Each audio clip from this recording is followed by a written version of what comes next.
Today, we're going to learn how the binary tree's assign function works. Hello, I'm James Helfrich. The binary tree has a function called assign, which allows you to assign nodes from one binary tree onto another. We're going to learn how that works today. The assign function works much like a copy with one important exception.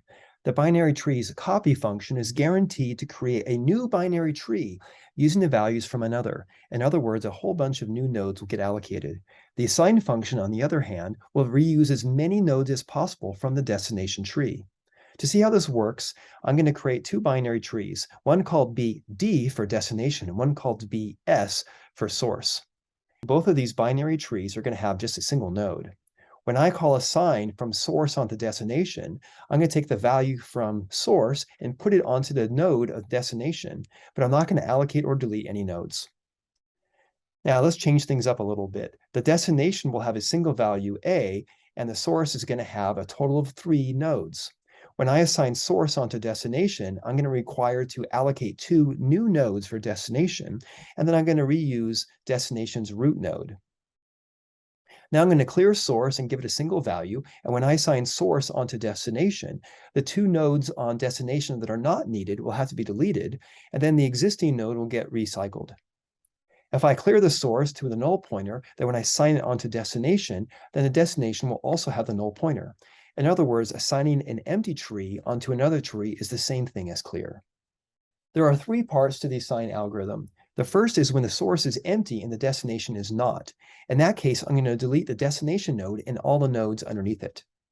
The second case is when the source has a node and the destination has none.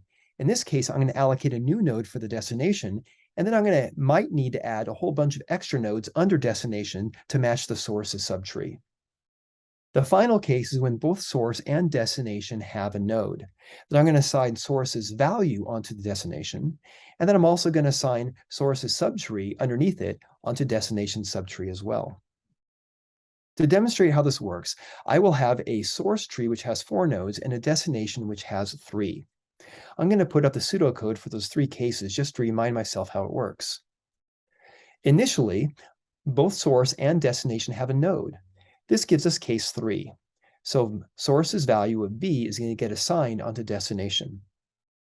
Now I'm going to go down the right-hand side, and now source has a node, but destination does not. This is case 2. So I'm going to have to allocate a new node for destination and give it the value D.